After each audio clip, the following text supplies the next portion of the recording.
This is the Lone Creator YouTube. We hope this video helps. In this video, I will explain how to do e-filing tax returns step by step. Start by collecting W-2s, Form 1099, receipts, and Social Security numbers to verify income sources.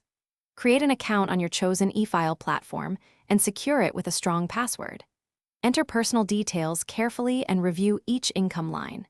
Keep copies of confirmations and save a secure backup for your records, and remember to archive them. Selecting the right e-file software makes the process smoother and reduces errors. Look for clear pricing, free federal or state options, and support for forms like Form 1099. Read simple reviews and confirm the company has strong security measures like encryption and multi-factor authentication.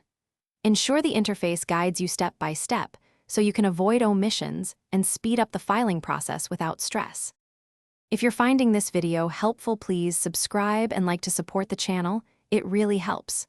Quick recommendation: grab Little Tree's black ice to keep your commute pleasant while you file. A fresh car makes paperwork feel less tedious, and that scent pairs well with coffee. Check the description for the product link and other deals if you want one. Thanks for the support. Now let's get back to the video.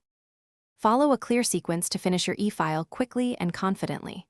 Start with personal info, then enter wages, interest, and Form 1099 items, followed by deductions and credits. Use the software's review tool to catch missing entries or mismatched numbers. Authorize your e-file with an electronic signature or PIN, pay any filing fees if required, and download the confirmation and a PDF copy for your records. Thanks for watching. Consider subscribing if we helped you.